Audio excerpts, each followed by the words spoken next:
नमस्कार, मैं रेणु कुशवाहा आप सभी का स्वागत है, अभिनंदन करती हूँ आपके अपने YouTube channel ARS dream care में, जहां आप सभी को मिलती है हिंदी व्याकरण से संबंधित संपूर्ण जानकारी। हिंदी व्याकरण सभी परीक्षाओं एवं सभी प्रतियोगी परीक्षाओं में बहुत ही महत्वपूर्ण भूमिका रखती है। तो आज की क्लास में हम हिंदी व्याकरण में यहाँ पर द्वित्व व्यंजन और आधे अक्षरों के ज्ञान के बारे में समझेंगे, यानी आधे अक्षरों को लिखने का सही तरीका क्या होता है इसके बारे में समझेंगे, और द्वित्व व्यंजन के बारे में समझेंगे कि ये द्वित्व व्यंजन किसे कहते हैं। तो द्वित्व व्यंजन हम उन व्यंजन को कहते हैं जो एक ही जैसे वर्ण आपस में जुड़कर एक व्यंजन का निर्माण करते हैं। उस व्यंजन को हम क्या कहते हैं? द्वित्व व्यंजन कहते हैं।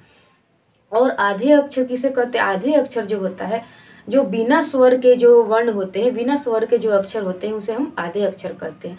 तो आधे अक्षरों को लिखने का क्या सही तरीका होता है उसके बारे में यहाँ पर मैं समझाऊंगी। तो कभी भी आधे अक्षरों को लिखने का सही तरीका यही होता है कि कभी भी हम जो पिछला यानी जो आधा अक्षर वाला जो वर्ण होता है उसके पिछले यानी उसके बाद में जो अक्षर आता है उसमें कभी भी सटा कर लिखना चाहिए, कभी भी उसमें सटा कर लिखना चाहिए, क्योंकि जो आधा अक्षर होता है वो कमजोर होता है, यानी बिना सहारा का होता है, इसलिए सहारा देना बहुत ही जरूरी होता है।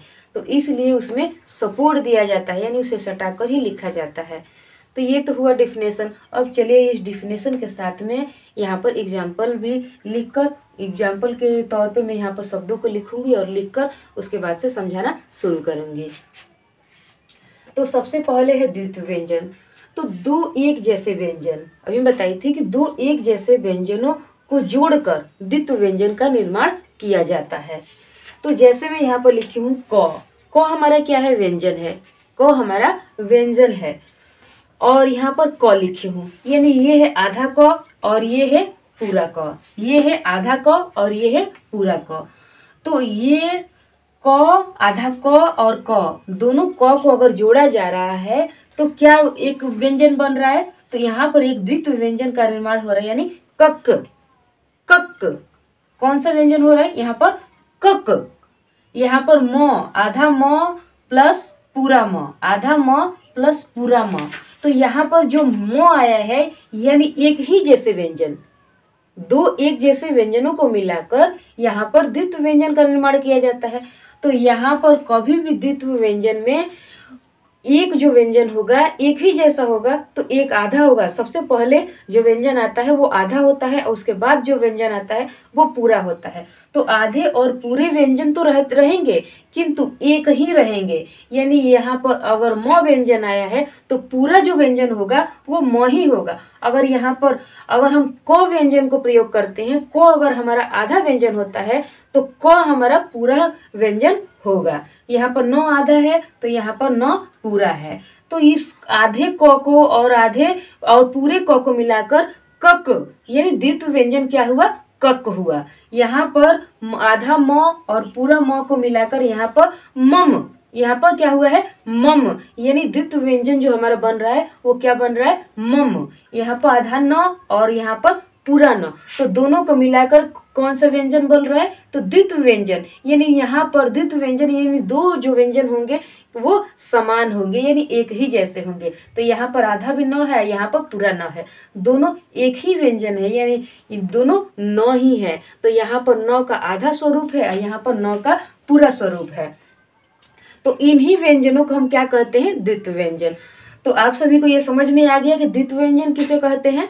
तो कभी भी एक ही जैसे समान व्यंजन अगर दोनों आते हों, दोनों को जोड़कर द्वित्व व्यंजन का निर्माण किया जाता है। तो इन द्वित्व व्यंजनों से यहाँ पर मैं शब्द भी लिख चुकी हूँ, तो शब्दों के माध्यम से भी चलिए समझ लेते हैं। तो यहाँ पर कक, कक से बना है पक कक्का, पक्का, पक कक्का पक्का। तो यहाँ पर उसके बाद से मम, मम से बना है अम्मा। अगर हम अम्मा लिखते हैं तो उसमें आधा म पूरा म, आधा म पूरा म। तो यहाँ पर अ म में आ की मात्रा मा, तो उच्चारण कैसे करेंगे? अम्मा, अम्मा। तो यहाँ पर क्या है? अन है। तो यहाँ पर मैं अन शब्द लिखी हूँ। तो अन शब्द का अगर हम लिखते हैं तो अन शब्द में द्वित्व व्यंजन का प्रयोग हुआ है। तो द्वित्व व्यंजन हमारा क्या है, नन आया है। तो नन से द्वित्व व्यंजन से हम यहाँ पर शब्द बनाए हैं अन्न। जब हम अन्न बोलते हैं तो वहां पर अन नहीं होता है। यहाँ पर जैसे मान लीजिए मैं लिखती हूँ अन्न, तो ये क्या हो गया, अन अन अन अन नहीं अन्न।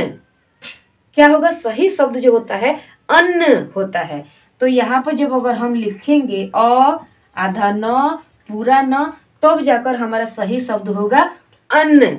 लेकिन अन्न नहीं होगा, अन्न नहीं होता है, अन्न होता है। तो जब हम अन्न लिखेंगे तो यहाँ पर इस अन्न शब्द में द्वित्व व्यंजन का प्रयोग होगा। या यहाँ पर मक्का जो है, मक्का शब्द है उसमें भी द्वित्व व्यंजन आया है, और अम्मा शब्द है उसमें भी द्वित्व व्यंजन आया है। तो आप सभी ये द्वित्व व्यंजन समझ गए। अब हम चलिए दूसरे टॉपिक को समझते हैं। तो दूसरा हमारा टॉपिक है आधे अक्षरों का ज्ञान। दूसरा क्या टॉपिक है, आधे अक्षरों का ज्ञान, यानी आधे अक्षरों को लिखने का सही तरीका। तो सही मायने में आधे अक्षर को किस तरह लिखा जाता है उसको हम समझेंगे। तो बहुत से लोग ये जो टॉपिक है आधे अक्षरों का ज्ञान यानी आधे अक्षरों को लिखने का सही तरीका, ये बहुत से स्टूडेंट क्या शिक्षक भी, स्टूडेंट क्या टीचर भी इसको बहुत ही मिस्टेक कर देते हैं लिखने में। कभी भी अगर लिखते हैं कोई भी शब्द तो क्या करते हैं कि यहाँ पर जैसे मान लीजिए यहाँ पर लिखा जाता है, जैसे मछली लिखी हूँ, तो यहाँ पर कोई क्या करता है कि उसको सटाता नहीं है, जल्दीबाजी में सटाता नहीं है कोई भी। जैसे मान लीजिए कि मैं लिखती हूँ मु ना मुन्ना, तो मुन्ना इस तरह नहीं लिखा जाता है।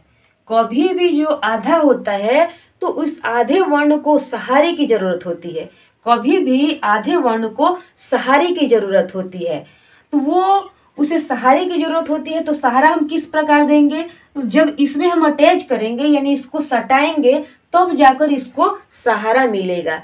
तो कभी भी ये समझना चाहिए कि जो आधा वर्ण होता है उसे क्या सहारे की जरूरत होती है, तो उसे सहारा दिया जाता है। यानी उसे कभी भी जो पिछला जो वर्ण होता है, पीछे जो अक्षर आता है, उसमें कभी भी उसे सटाकर ही लिखा जाता है। तो व्याकरण की दृष्टि से लिखने का सही तरीका, आधे अक्षरों को लिखने का सही तरीका यही होता है कि कभी भी जो आधा अक्षर जहाँ पर प्रयोग हुआ है उसके पीछे वाला जो वर्ण है उसमें उसे सपोर्ट देकर ही लिखना चाहिए, यानी उसमें सटाकर ही लिखना चाहिए। तो यहाँ पर जैसे मान लीजिए कि यहाँ पर मच्छर लिखी हूँ, तो म आधा च र मच्छर।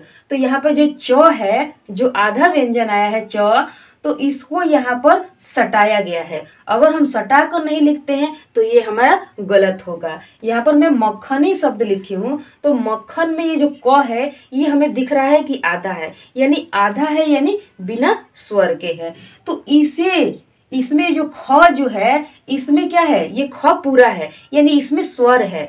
तो इसमें स्वर है यानी ये पूर्ण है। तो इसीलिए ये जो बिना स्वर का क है इसको क्या है, इसमें स्वर की इसे सहायता की जरूरत है। तो ये क्या करेगा, ये कहेगा कि मुझे यहाँ पर मैं अपने पैरों पर खड़ा नहीं हो सकता हूँ क्योंकि मैं कमजोर हूँ, क्योंकि मैं असहाय हूँ, मुझे स्वर वर्ण की सहायता नहीं मिली है। ये इस तरह इससे कहेगा। तो इससे कहेगा यानी इस अक्षर से कहेगा, तो वो कहेगा ठीक है मुझसे सपोर्ट ले लो, मेरे को पकड़ कर यहाँ पर खड़े हो जाओ। तो हम सही, तो आप सभी ये समझ गए कि कभी भी आधे अक्षरों को लिखने का सही तरीका यही होता है कि कभी भी आधे अक्षरों के बाद में जो अक्षर आता है उसमें सटाकर ही यानी सपोर्ट देकर ही लिखा जाता है। तो यहाँ पर मक्खन शब्द में क जो लिखा हुआ है वो ख में अटैच है यानी उसमें सटा हुआ है। तो आज के क्लास में हम दो टॉपिकों पर चर्चा कर चुके हैं। तो पहला हमारा क्या था, द्वित्व व्यंजन था, और दूसरा हमारा था टॉपिक आधे अक्षरों का ज्ञान, यानी आधे अक्षरों के लिखने का सही तरीका। तो उम्मीद करती हूँ कि आप सभी को द्वित्व व्यंजन और आधे अक्षरों को लिखने का सही तरीका, इस दोनों टॉपिकों को मैं समझाई हूँ तो बहुत अच्छी तरह से आप सभी समझ गए होंगे। तो मिलते हैं नेक्स्ट वीडियो में दूसरे टॉपिक के साथ। तब तक के लिए थैंक यू फॉर वॉचिंग।